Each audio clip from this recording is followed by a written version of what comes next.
Et on va revenir donc très largement dans cette édition sur le titre de champion de France. Je vous le disais, du LOSC obtenu officiellement ce week-end. Les Dogs ont dignement fêté ce titre dans les rues de Lille avec leurs supporters hier. Depuis la place de la République jusqu'à l'Esplanade, les Lillois ont défilé boulevard de la Liberté dans un bus à Impérial aux couleurs du club. Plus de 30 000 personnes étaient présentes pour acclamer les héros, auteurs donc cette saison du doublé Coupe Championnat. Le centre-ville s'est retrouvé aux couleurs rouges et blanches du LOSC hier. Une grande fête pour cette équipe exceptionnelle cette année qui gagne donc son premier titre de champion depuis 1954. Nos reporters étaient avec les joueurs hier lors de ce défilé. Je vous propose notamment d'écouter le président du club, Michel Sédou. C'est un grand jour, c'est un jour important parce qu'un doublé c'est quelque chose de rare. Il y a très peu de clubs qui l'ont fait, le nôtre il date de 1946.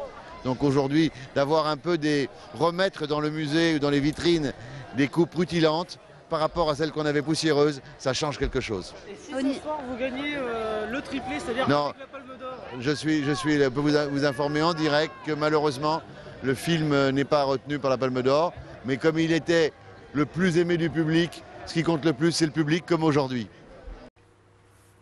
Et je vous propose également d'écouter depuis le bus. Et nous étions en direct hier avec lui et nos reporters, le défenseur lillois Franck Beria. Magnifique, c'est le titre le plus prestigieux en France, de toute façon pour nous, le plus difficile à remporter, sur la durée, sur la difficulté aussi. Et voilà, on est super content de s'inscrire parmi les grands maintenant parce que ça faisait une 50aine d'années que le club n'avait pas vécu ça. Et je suis vraiment fier de faire partie des joueurs du groupe qui ont ramené et la Coupe de France et le championnat à Lille. C'est un kiff. Et j'espère que ça se voit. Et que tout le monde kiffe avec nous parce que c'est un truc de dingue.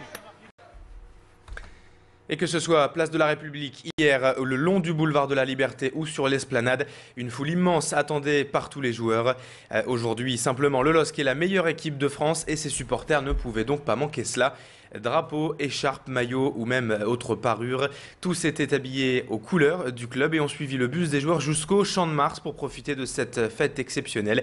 Et on écoute tout de suite quelques-uns de ces supporters justement rencontrés hier sur l'Esplanade du Champ de Mars par nos reporters. J'ai tellement eu de sensations avec le LOSC, si minime soit-elle, que c'est toujours une grande joie. On est très contents, on est fiers d'eux en tout cas. C'est un moment inoubliable, c'est vraiment très émouvant et puis on remercie tous les Lillois parce qu'ils nous font un très grand plaisir, c'est fantastique. Ému, la communion avec une équipe, toute une ville, c'était la fête à la lilloise. Que du bonheur, vive le LOSC! Merveilleux, la chair de poule sur les bras, une ambiance phénoménale comme on peut avoir que dans le Nord-Pas-de-Calais, surtout à Lille. Allez les LOSC! Très bien, c'est très bien. Allez les LOSC, ma fille, ouais!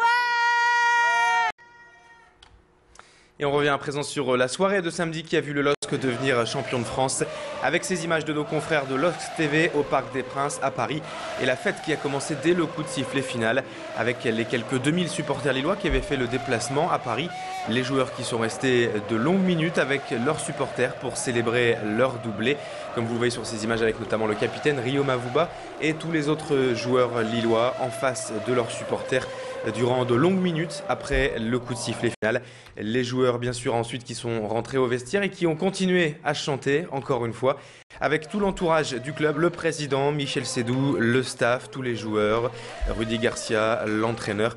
La fête qui s'est poursuivie bien sûr dans les vestiaires avec des images de joie magnifiques et des joueurs qui ont mis du temps avant de quitter le stade et Paris. Ils ont pris la route en bus vers le nord après minuit et sont arrivés vers 3h du matin à Lille pour fêter le titre dans une boîte de nuit. Mais à Lille, dans les rues du centre-ville, on n'a pas attendu 3h du matin pour faire la fête. La fête qui a en fait commencé dès le coup de sifflet final avec des milliers de personnes dans le centre-ville sitôt le match terminé. Le secteur de Solferino-Masséna était noir de monde, de même que la Grand Place. Un air de Coupe du Monde flottait samedi soir sur Lille, mais juste à Lille. Les supporters n'ont donc pas manqué de faire la fête. Et nos reporters qui étaient présents samedi soir pour vous filmer ces images en ont rencontré quelques-uns. Je vous propose d'écouter donc ces supporters lillois en plein dans l'ambiance d'après-match samedi soir. Ah, c'est super, c'est génial, on a gagné, on a fait le doublé, c'est trop bien. Non! Oh, j'aime le LOSC, c'est énorme. Ça fait 10 ans que je supporte le LOSC et c'est magnifique. On a bien joué, il nous fallait un match nul, c'est ce qu'on a fait. Grande victoire, grande possession, il n'y a rien à dire, c'était un pur match. Je pense que sur toute la saison, on a quand même mérité le titre. Et pour le plaisir, je vous propose de revoir également les buts du match de samedi avec l'ouverture du score tout d'abord dès la 5e minute de Ludovic Opragnac sur cette frappe du gauche. Ludovic Opragnac déjà héros de la Coupe de France. Les Parisiens ont ensuite égalisé par Guillaume O'Haraud, mais le meilleur buteur du championnat, le Lillois Moussa Sow, a redonné l'avantage au LOSC en marquant son 22e but cette année. Et c'est enfin le Parisien Mathieu Bonnemer qui inscrit le dernier but du match pour ce score de 2 partout, mais un score nul de partout qui suffit amplement au bonheur du LOSC. Du coup, au classement, Lille est bel et bien premier avec 73 points et 6 points d'avance sur l'Olympique de Marseille. L'adversaire du week-end, le PSG, lui, est 4e. Le prochain match pour Lille, ce sera ce week-end avec la 38e et dernière journée.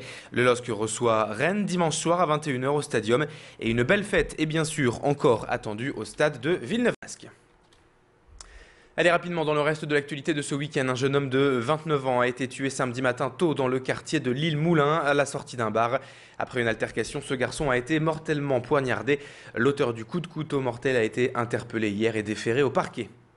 Et puis en bref, également, il y avait des élections ce week-end, les municipales partielles à Comines. Et le maire sortant, Alain Détourné, a été très largement réélu. Sa liste l'a emporté avec 54% des voix et rafle ainsi 26 places d'élus au conseil sur 33 sièges. Il est 7h06, c'est la fin de cette édition. Dans un instant, la météo et l'infotrafic sur Grande Lille TV, toujours en direct. Restez avec nous, à tout de suite.